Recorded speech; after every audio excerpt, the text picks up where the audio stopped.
I don't think there's a single answer, but the one that I think is the most important factor is it's the politics. You know, to misquote Bill Clinton, it's the politics, stupid. And that goes back to the colonial project, the way Africa's societies, between 6,000 and 10,000 political units that existed pre-colonial times, were carved up by outsiders, simply drawing lines on maps and, you know, between Germany, France, Britain, saying, right, that bit's your bit, that's bit, we'll put the line there, often dividing whole societies. And these states have got, Nigeria, for example, 400 languages, 400 separate languages and counting. I mean, that's what we're talking about. Maybe as many or more centers of old political power. So it's the overlay of these new states on old societies. And states that had, those societies had no part in their creation at all. They were just created and then handed over to them suddenly in the 1950s and 60s. You're independent now, off you go. And to think you can create a nation state like that was always madness. So it is the evolution of those societies that I think it'll take a lot of time. It'll take generations for those nation states to create the sort of feeling of citizenship that Americans have or British people have. And so I just don't think, I think that's the core of the failure of development. Lots of countries going along nicely, suddenly huge political upheaval, maybe even civil war, all destroyed.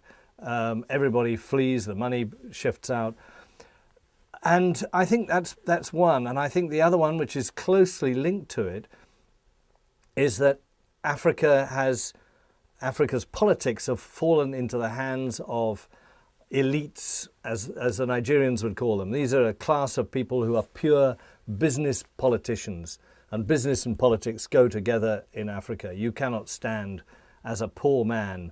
I came across a wonderful example the other day from Kenya, where a man who cycled around on a bicycle was trying to get himself elected, and the people just laughed at him and they say, "You've only got a bicycle. What can you do for us? We need a big man with a big car with money. That's the politician we need to." So there's this mentality, which I think has allowed a very small group of people to take over those countries politically, but also economically. And that's why you have something like, I think the World Bank says, between 60 and 70% of Africa's capital shifted out of the continent. It's in banks in Europe and Asia and maybe America as well. But these people just do what the colonialists did, which was suck the wealth out and shifted overseas.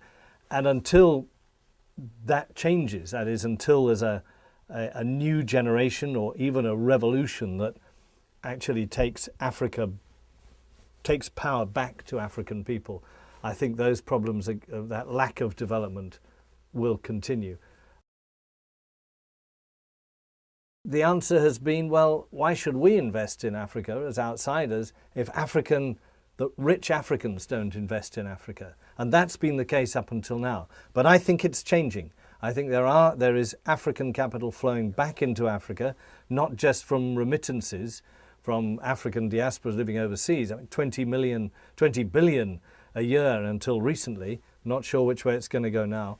But also some of the big men who are very, very rich men indeed are beginning to say, actually, maybe I can invest in Nigeria and do better than I can by investing in New York or in Switzerland or somewhere like that.